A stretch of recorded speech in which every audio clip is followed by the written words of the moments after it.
सो UPSC current में आप सभी का स्वागत है। पॉलिटी के नोट्स पॉलिटी के चैप्टर को आगे बढ़ाते हुए अब हम इंट्रोडक्शन पे आ चुके हैं। सिलेबस हम लोगों ने पिछली क्लास में डिस्कस कर लिया था, अब हम इंट्रोडक्शन से शुरुआत कर रहे हैं। तो आइए शुरुआत करते हैं इंट्रोडक्शन से। तो सबसे पहले ये देखते हैं कि कॉन्स्टिट्यूशन क्या होता है। The constitution of a country is the supreme law of land. It determines the relationship among the people living in the country and also regulates the government and it's policy toward the citizen. पहला point क्या कह रहा है कि supreme law of land होता है, मतलब किसी भी पर्टिकुलर पॉलिटिकल डिफाइंड, एक होता है जोग्राफिकल डिफाइंड, एक होता है पॉलिटिकल डिफाइंड। पॉलिटिकल जोग्राफी क्या होती है? अगर मैं बोलूँ इंडिया की अगर मैं मैप बनाता हूँ तो मैप कैसे डिफाइन होता है? वो मैप डिफाइन होता है bye political political boundaries only, correct? ठीक है। तो क्या कह रहा है? सुप्रीम लॉ ऑफ लैंड है, मतलब ये ऐसा लॉ ऑफ लैंड है कि लगभग क्या 100% लोगों पर इक्वली इम्प्लीमेंट होगा ये। Fine. And subject to provisions, ठीक है।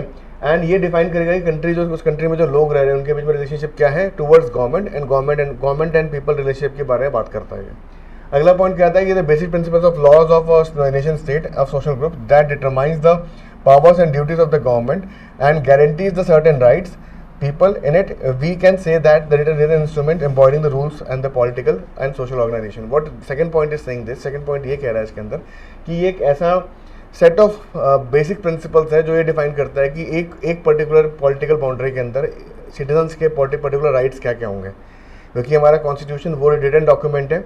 अगर आप बोलते हो कि ये प्रॉपर्टी मेरी है या गाड़ी मेरी है तो उसके पीछे क्या प्रूफ होता है कि आपके पास रिटन डॉक्यूमेंट होता है जो किसी गवर्नमेंट एजेंसी से एंडोर्स होता है।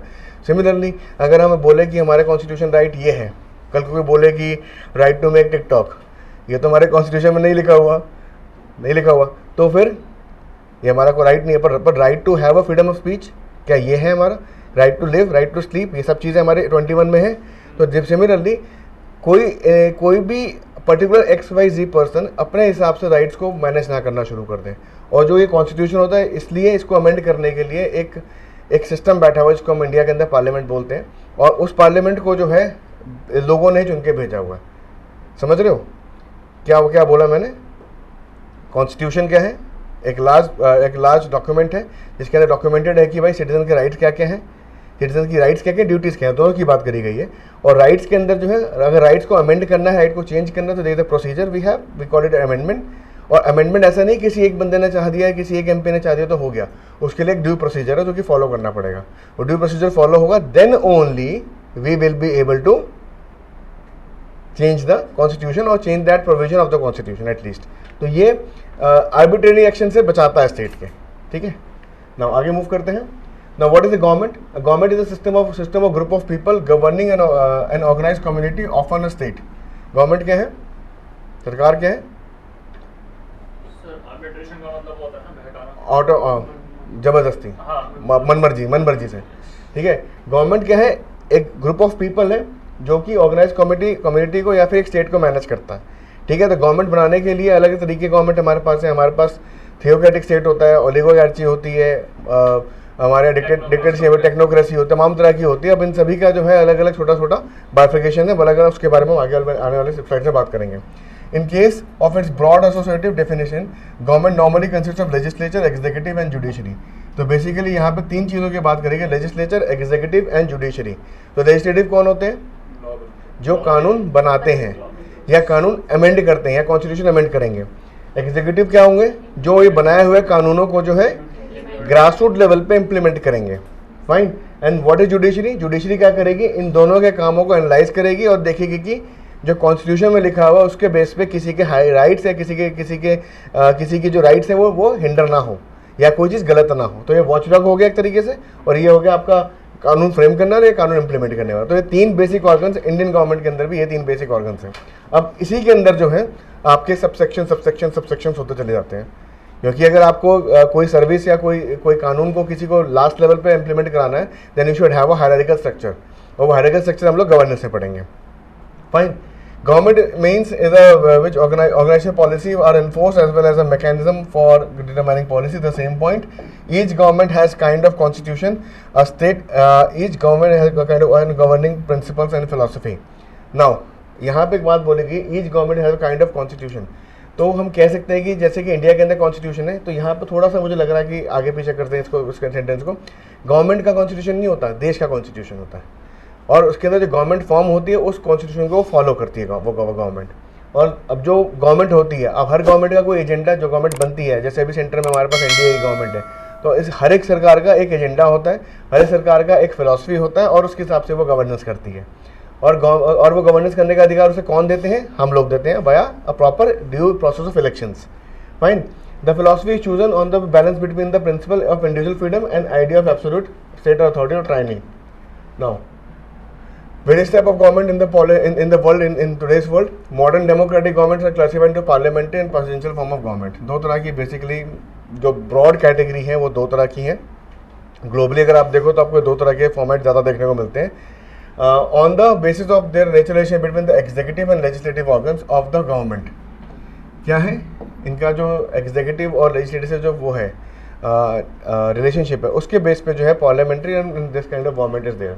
The parliamentary system of government is the one in which executive is responsible to the legislature for its policy and act। मतलब parliamentary system में क्या बोला गया? Executive is responsible to the legislature कि अगर कानून बनाया गया है तो उसको इम्प्लीमेंट करने की जिम्मेदारी, उसकी जो अकाउंटेबिलिटी है वो किसके पास है? लेजिस्लेचर के पास है। वहीं प्रेसिडेंट फॉर्म ऑफ गवर्नमेंट में क्या होता है कि executive is not responsible to the legislature for its policies and acts and it's constitutionally independent to the legislature। मतलब अगर सिंपल सी बात है, पार्लियामेंट्री फॉर्म ऑफ गवर्नमेंट में क्या है? एग्जीक्यूटिव इज अकाउंटेबल और प्रेसिडेंशियल फॉर्मेट क्या है? Executive is not accountable. तो हमारे पास प्रेसिडेंशियल फॉर्म ऑफ गवर्नमेंट का एग्जांपल बताओ, USA presidential form of government है। तो अगर आप वहाँ की यूएस की मूवीज़ देखते हो तो आपको समझ में आएगा कि जो पुलिस है, जो जुडिशरी है और जो डे टू डे लाइफ करने वाले जो फंक्शन हैं और जो पार्लियामेंट है, तीनों अलग अलग तरीके से काम कर रही हैं। तीनों के वर्क डिफाइंड है, रूल प्रोसीजर डिफाइंड है और उसके ऊपर जो है मतलब एक दूसरे के अंदर मॉनिटरिंग तो है बट एक दूसरे के अंदर इंटरफेरेंस नहीं है। अब वही चीज़ यहाँ पे क्या है, यहाँ पे अगर एग्जीक्यूटिव काम नहीं करेगा तो वो किसके रिस्पॉन्सिबल होगा? लेजिस्लेटिव को एग्जाम्पल होगा। और इन दोनों को टाइट करने के लिए हमारे पास क्या है? हमारे पास जुडिशियल सिस्टम है। Fine. The parliamentary government is also known as cabinet government और रिस्पॉन्सिबल गवर्नमेंट, जिसको वेस्ट मिनिस्टर मॉडल बार बार टर्म यूज होगा। बेसिकली ये ब्रिटेन का एक टर्म है, ब्रिटेन वहाँ से आया हुआ है। ब्रिटेन की गवर्नमेंट को वेस्ट मिनिस्टर, पार्लियामेंट को वेस्ट मिनिस्टर बोला जाता था। Prevalent in Britain, Japan, Canada, India among the other states। Moving ahead, the presidential government on the other hand is also known as non-responsible government or non-parliamentary or fixed executive system, prevalent in USA, Brazil, Russia, Sri Lanka, etc.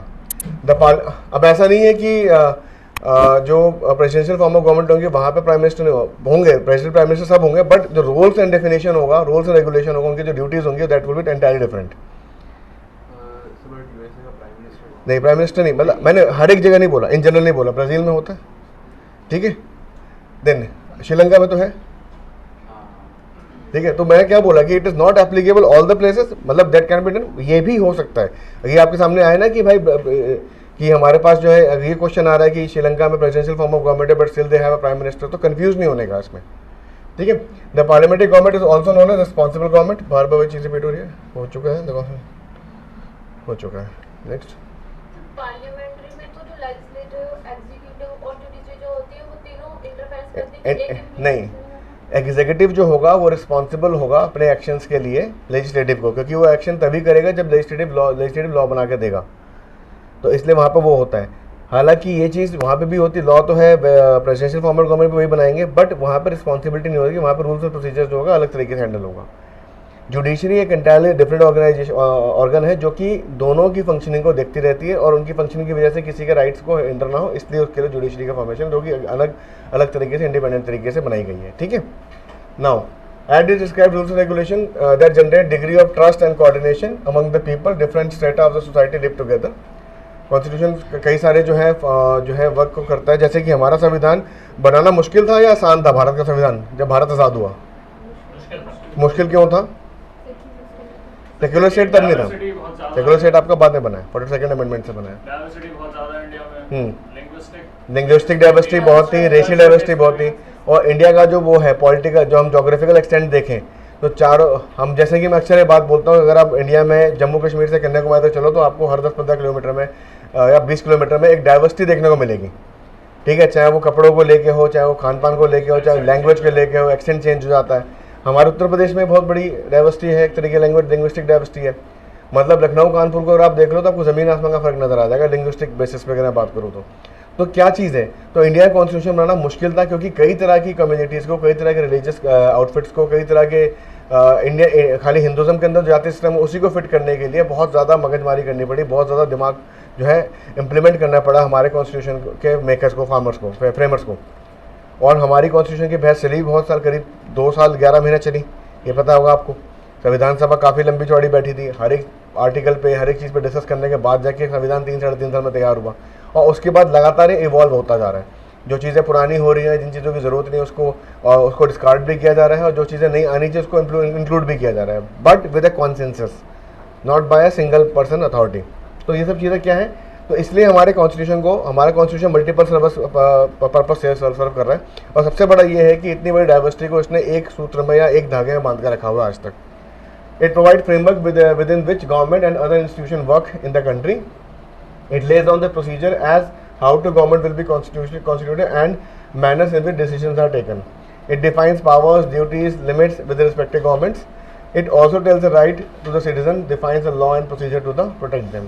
मतलब कैसे कानून बनेगा, कैसे सरकार बनेगी, कैसे election होगा, कैसे जो है सरकार सिटीजन को प्रोटेक्ट करेगी, सरकार की जिम्मेदारी क्या क्या होंगी, ये सारी बातें जो है इसके अंदर डिफाइन होती हैं।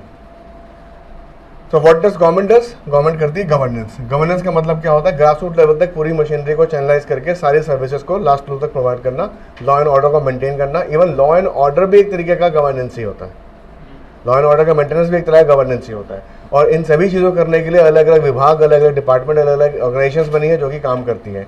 लाइक फॉर एग्जांपल, अगर हमें लॉ एंड ऑर्डर की बात करें तो स्टेट के अंदर हमारे पास क्या सिस्टम है, पुलिस है, बट बॉर्डर में पुलिस नहीं जाती। बॉर्डर्स के लिए हमारे पास क्या है, आर्म फोर्सेस है, आर्म फोर्सेस, ITBP है, इंडियन आर्म फोर्सेस है, एयरफोर्स है। अब इसके अंदर भी जो है कुछ आधी चीज़ें जो है आपकी होम मिनिस्ट्री के अंदर आ रही हैं, जितनी भी हमारी CAPFs है, और जितनी भी हमारी आर्म फोर्सेज है वो मिनिस्ट्री ऑफ डिफेंस के अंदर आ रही है। दोनों का फंक्शनिंग, दोनों का रोल, रिस्पॉन्सिबिलिटी, बजट, सब चीज़ें अलग अलग है, रिक्रूटमेंट सब चीज़ें अलग अलग है। नाउ अगर मैं बोलूँ कि हमारे यहाँ पे इंफ्रास्ट्रक्चर डेवलपमेंट करने के लिए क्या, अब गवर्नेंस है क्या है, जैसे कि एक प्राइम मिनिस्टर है, उसके नीचे फाइनेंस मिनिस्टर है, और फाइनेंस मिनिस्टर की जो टीम है या उनकी जो पूरी बैकएंड टीम है वो पूरा का पूरा इंडिया का फाइनेंस देख रही है।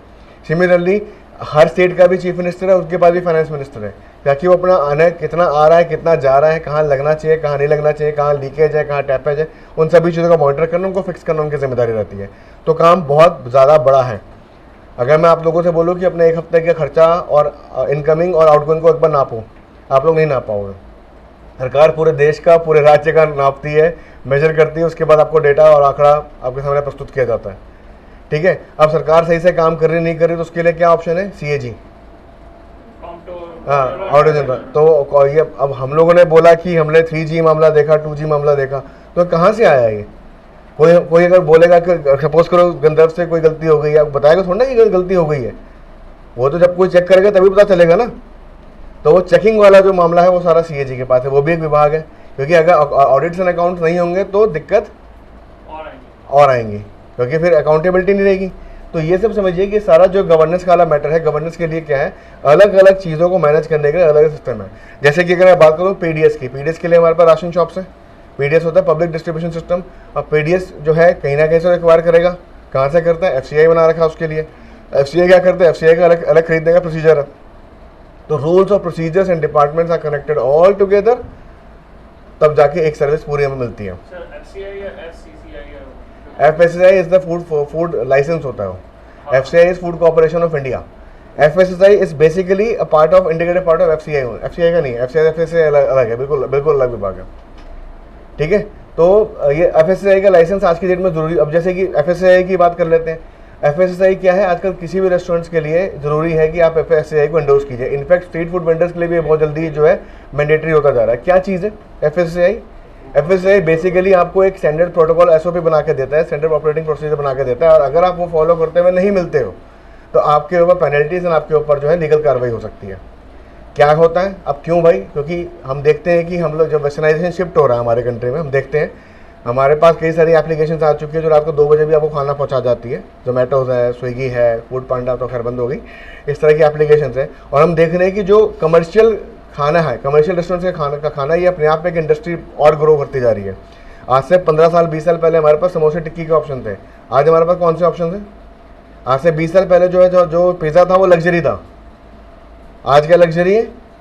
लॉकडाउन में तो सभी ने बनाना सीख लिया होगा। है ना। बिना बिना आज की डेट में क्या लग्जरी है फूड आइटम में, सुशी, कुछ इस तरह के इंटरनेशनल आइटम्स जो थाई फूड है, ग्रीन करी, रेड करी जो होती है, कुछ इस तरह के इंटरनेशनल आइटम्स जो कि अवेलेबल नहीं है इजीली, मतलब कम प्राइस में अवेलेबल नहीं, बट मैक्सिमम चीज़ें जो मैक्सिमम वेस्टर्न वर्ल्ड कर रहे हैं वो हम सभी कंज्यूम कर रहे हैं इस टाइम पे। आप लोगों ने कभी वो देखा है बिग बैंग थ्योरी जैसी कोई सीरीज़ देखी है? उसके अंदर आप लोगों ने नोटिस किया है कि दे नेवर कुक, वो ऑलवेज ऑर्डर लेके आते हैं और खाते हैं। एंड मानो बात, जो बड़ी बड़ी जो सिटीज़ हैं, मैं डाउनटाउन की बात नहीं कर रहा, मैं सेंट्रल टाउन की बात कर रहा हूँ, जो बड़ी बड़ी सिटीज़ है वहाँ पे ऐसा कल्चर है कि लोग जो है बाहर से खाना, और वो बाहर से जो खाना लाते हैं उसके लिए उतना ही इंश्योर होते हैं जितना वो घर में खाना सफाई से बना सकते हैं। तो क्या है, हाइजीन फैक्टर मिसिंग है। उस हाइजीन फैक्टर को इम्प्लीमेंट करने के लिए we have FSSAI in place. तो when we say we have FSSAI in place, तो FSSAI का रूल एंड रेगुलेशन क्या है कि भाई भैया पहली बात हाइजीन मेंटेन करो, ये SOPs मेंटेन करो, प्लीज हैव अ सीट, ये SOPs मेंटेन करो and then only work forward. तो अभी लेटेस्ट मैं देख रहा हूँ कि ये आप लोगों ने देखा होगा लास्ट ईयर से मिठाइयों के ऊपर मैन्युफैक्चरिंग डेट आनी शुरू हो गई, जो ओपन मिठाइयाँ होती हैं। आप जाओगे हल्दीराम, बीकानेर वाला किसी भी छोटी दुकान बड़ी दुकान में आपको देखा होगा डेट ऑफ मैन्युफैक्चरिंग या डेट ऑफ एक्सपायरी लिखा होता है। क्यों लिखा होता है?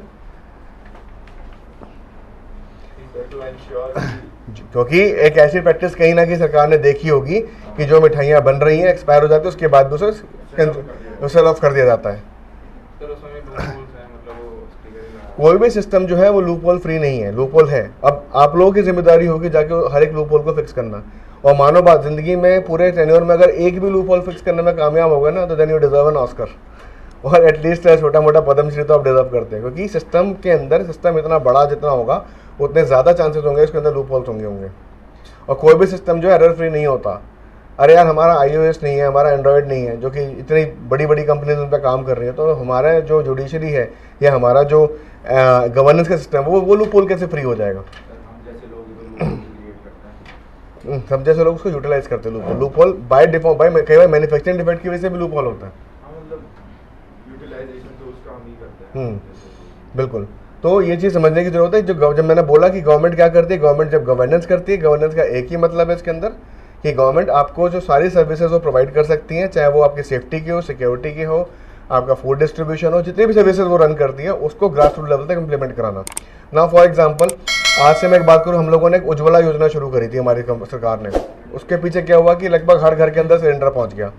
ऑनेस्टली बताना आशीष, आज से 5 साल पहले क्या वैसी सिचुएशन थी गैस सिलेंडर को लेके गाँव के अंदर? नहीं थी। गैस की अवेलेबिलिटी हमारे पास है, हमारे पास इंफ्रास्ट्रक्चर है, बट फिर भी एक बहुत बड़ा काला बाजार का मार्केट बैठा होता था, जो ब्लैक में सिलेंडर को, ब्लैक मतलब ब्लैक ऐसा नहीं कि ब्लैक पेंट कर रहे हैं, ब्लैक मतलब मनी की बात हो रही है यहाँ पे। तो सिलेंडर, हाँ अभी भी होता है, बट इंटेंसिटी इज डाउन।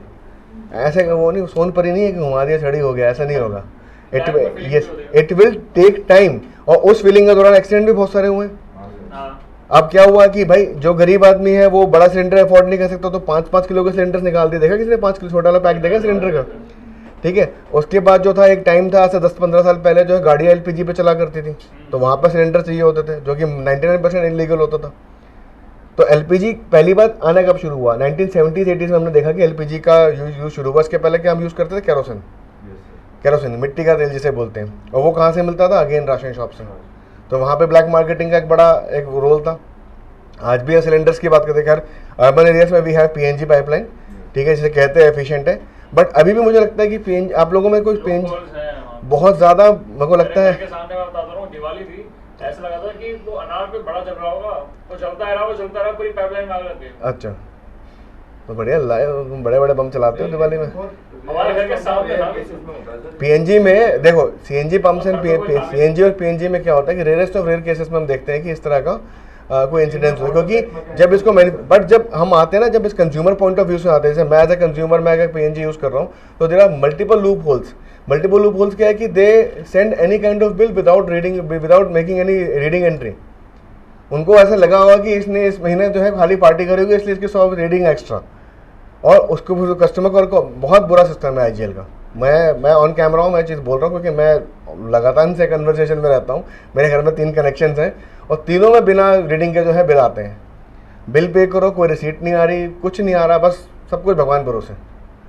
नए मीटर्स लग रहे हैं ना, हाँ। वहाँ से तो कॉल करके ना डायरेक्ट वहीं से फेच करता है उस मशीन से fetch वो करता मशीन है। वो मेरा नहीं लगा ना, वो नए नए मैं बना मीटर, रहे हैं। तो अच्छी बात है, मैं मीटर अपग्रेड की मैं बात करता हूँ फिर। Yes, अच्छा एक और चीज़, गवर्नेंस में एक और चीज़ बड़ी अच्छी हो रही है, आप लोगों ने देखा होगा कि we are moving toward prepaid meters, prepaid electricity meters. क्या होगा इससे?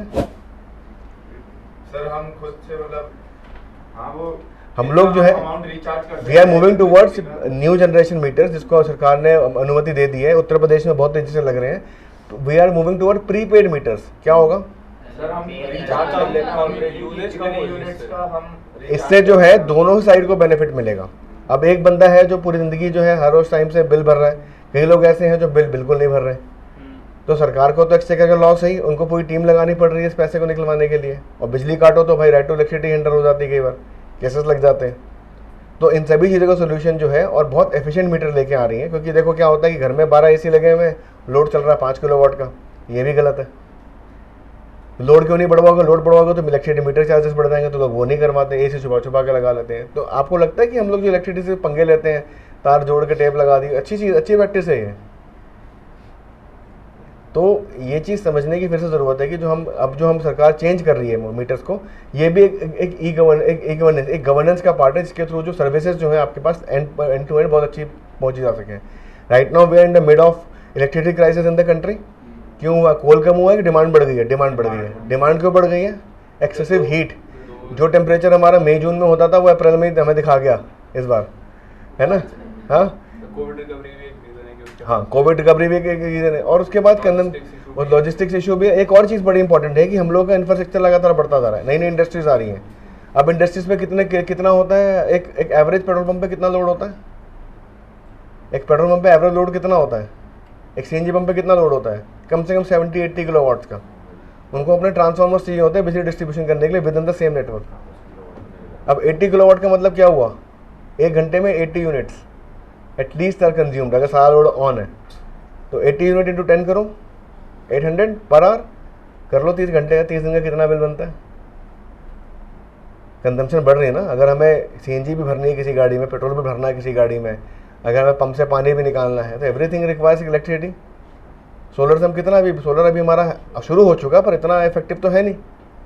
तो क्या है, गवर्नेंस जो है लगातार उस अब क्या होगा कि अब ये सारा काम एक मिनिस्टर नहीं करेंगे, बिजली विभाग के अंदर हर डिपार्टमेंट बनते चले जाएंगे। जैसे कि अगर आप इलेक्ट्रिसिटी बोर्ड में आज के दिन में यूपी में जाते हो तो आपको एक नॉन कन्वेंशनल एनर्जी का एक विभाग मिलता है, एक डिपार्टमेंट, छोटा डिपार्टमेंट, हालांकि डिपार्टमेंट छोटा ही है अभी, जिसमें सोलर के बारे में बात करी जाती है। अगर आपको सोलर की बात करें तो उस विभाग में जाइए, उस डिपार्टमेंट में जाइए। तो ये सब चीज़ें जो है इंक्लूड होकर जो है हम कहते हैं कि जो सर्विसेज को अगर एंड तक पहुंचाना है, सर्विसेज को ऑप्टिमाइज़ करना है, इम्प्रोवाइज़ करना है, तो ये सारा काम सरकार जो है अपने साथ लेके चलती रहती है, इसीलिए हमें सर्विसेज मिलती भी रहती हैं। ठीक है, तो ये पूरा गवर्नेंस का वाला इसका मैंने एक्सप्लेन कर दिया, इसको आप देख लीजिएगा। तो these are the types of government what we can witness in the country across the world. Republic है, थियोक्रेसी है, टेक्नोक्रेसी है, एनार्की है, ओलिगोक्रेसी है, टाइनी है, federation, junta, democracy, autocracy, fascism, monarchy, plutocracy, totalitarian, communism, dictatorship. उसमें कई सारे जो टर्म्स हैं वो आपस में स्वैपेबल भी हैं। सर सीरिया में और वहाँ की मिडल ईस्ट वगैरह में भी एनार्की क्यों है? कोई गवर्नमेंट क्यों, मैं क्यों बताऊँ फिर? तुम सोचो क्यों होनी चाहिए। अरे will provide you the PDF, तुम्हारे पास है नोट्स तुम्हारे उसके अंदर, ठीक है।